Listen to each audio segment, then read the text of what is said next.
Sheriff Wu said in that press conference after Abril was recaptured that he was transported from South Placer Jail right here to the hospital on Thursday for an undisclosed medical reason. But once he was there, we are told he was able to break away from his restraints and got away from one deputy after a short foot chase. But many are asking the question why one deputy was overlooking him in the first place.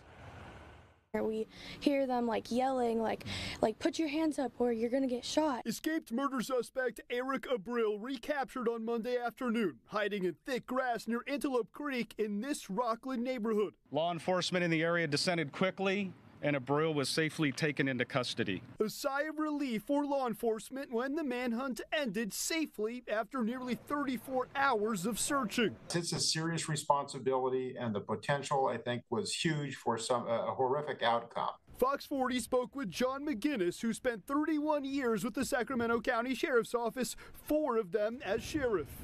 In his mind, Abril's overnight escape was one that easily could have been avoided, if not for what he believes was an honest mistake. I assure you, he will never be a one-officer transport classification again. Placer County Sheriff Wayne Wu told reporters in a post-capture press conference Abril was inexplicably downgraded from a 2-to-1 deputy transport back in May. That'll be part of this entire review of how that occurred, what prompted that decision, what levels of approval that decision needs to go through, and we'll make course corrections if that's needed to ensure that this never happens again. Do you see any scenario where someone like that should be or would be downgraded if not for an error?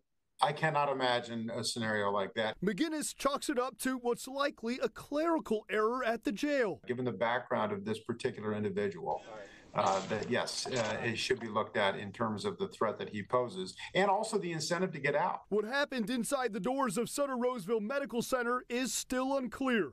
Sheriff Wu says the deputy didn't fall asleep on his watch and Abril broke through his restraints before making a run for it. Maybe he was partially immobilized, partially restrained, and that provided greater opportunity for a full escape. Oversights that will come to light once internal investigators interview the deputy assigned to Abril.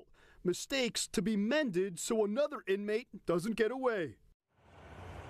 And McGinnis said it's not uncommon for an inmate to be transported to the hospital from the jail, especially if they need something like an MRI or a CAT scan, which he says could have played out in this situation with Abril. And if that was the case, he most likely would have had his restraints loosened, and that's when he could have taken that opportunity to get away from the deputy. Now we're told by the Placer County Sheriff's Office that he is right back at the hospital, this time being watched by 6 SWAT team members. And once he's medically cleared from the hospital there, he'll end up right back here at South Placer County Jail. Reporting live in Roseville, covering local news that matters, I'm Mason Morrow, Fox 40 News.